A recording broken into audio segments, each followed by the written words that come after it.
Whew.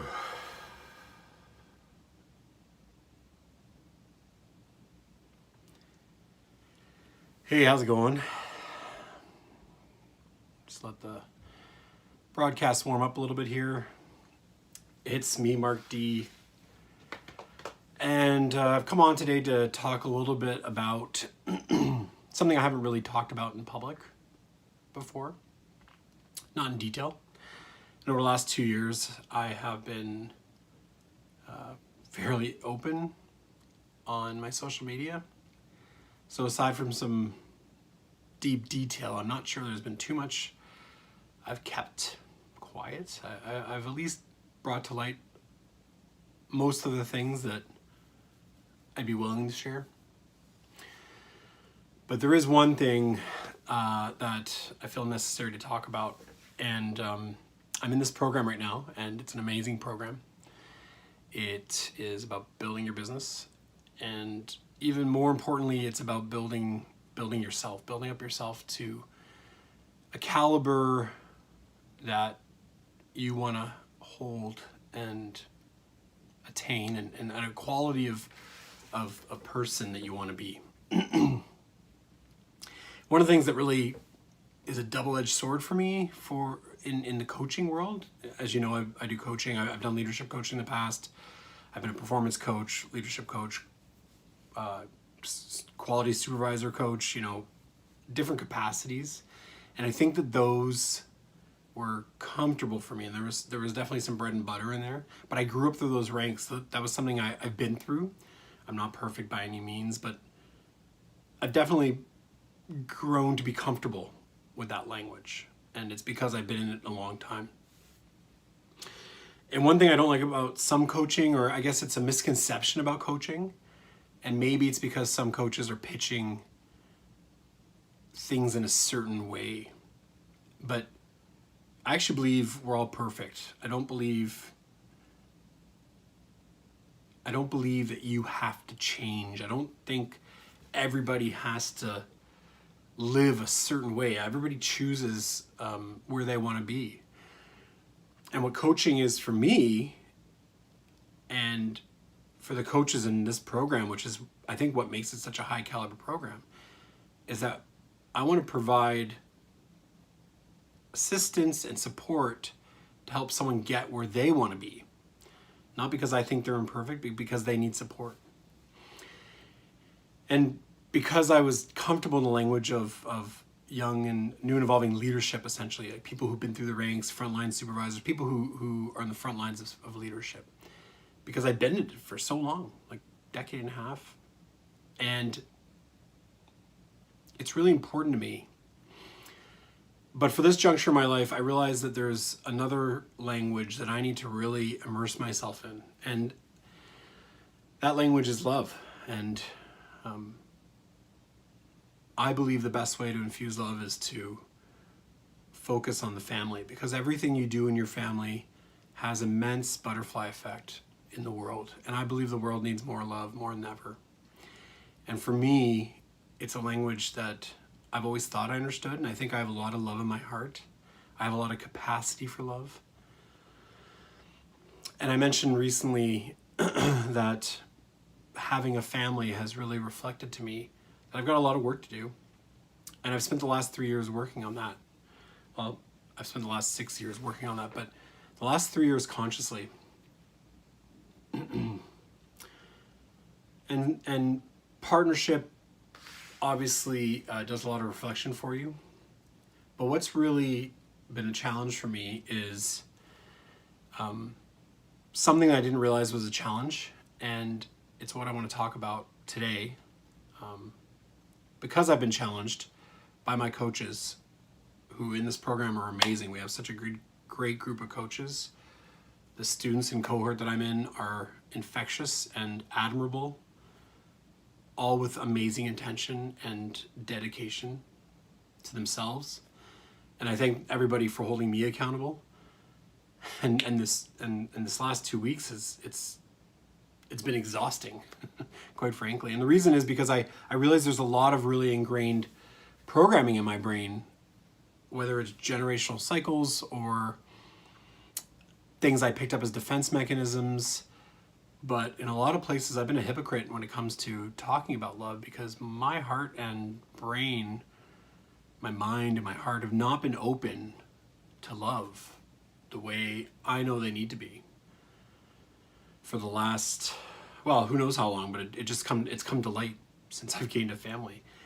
And I'm not saying I don't have love or give love. I absolutely do. But I aspire to have more capacity to give and take love, like to receive love and to gift love. And while I've been going through this, I realized that like there's so many moments in my day where I need to tell myself the next thing you want to say is not who you want to be. And a lot of you know me really well, and you know this, Mark, you know, rambunctious, inappropriate, often negative, and often supportive. But my patterns of language have not been great. And when I had my biological son, I realized I was missing something in parenthood.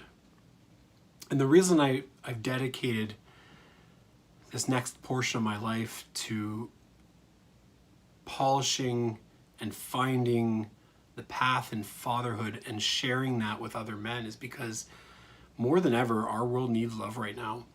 And it is imperative that we show up for our families. And men, I'm speaking to you.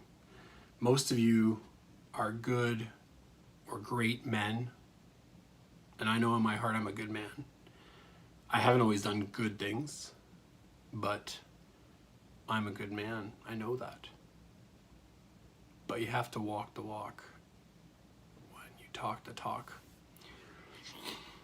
And so, men, I know you're doing your best, and I've been doing my best, and this is where I'm really challenging myself and realizing I haven't in the past had the tools. When I had my biological son, I recognized that having a newborn child allows you to watch this innocent being evolve and grow into something, and you are there for the journey. And I'm finally getting to what it is that I want to share.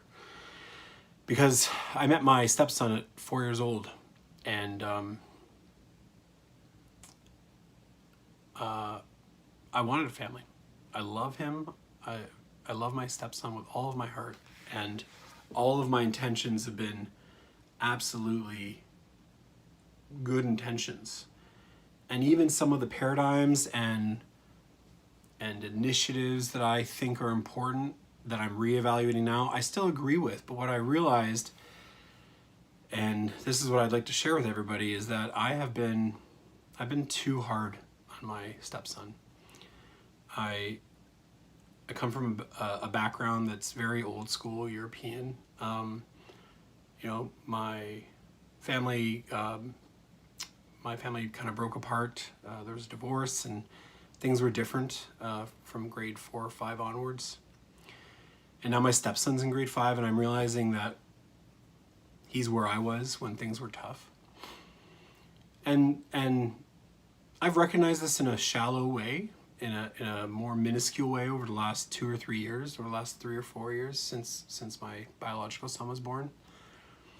But I'm recognizing now that I can absolutely be different for my stepson. He is precious and kind-hearted, and he's been at his dad's for the last 3 weeks, and my partner, his mom, has been absolutely amazing in trying to guide me differently so that I can show up differently. And I really appreciate her patience. And I'm really drawn to say stuff like, that's not to say there haven't been good times. I mean, there has, but that's not what this is about. This is about really coming clean, that I can do better and I can show up better. And I cannot wait to get him back from his dad, so that I can start really testing myself to question every next word that comes out of my mouth. my mouth, to question every action that I model for him, to question every filter I put on him, which I do to everybody, but children don't deserve that. Children don't need that. They just need love and support. And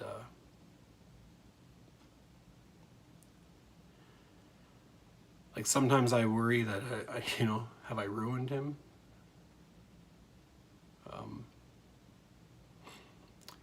And I'm not talking about physical abuse or anything like this. I just really had super high expectations, and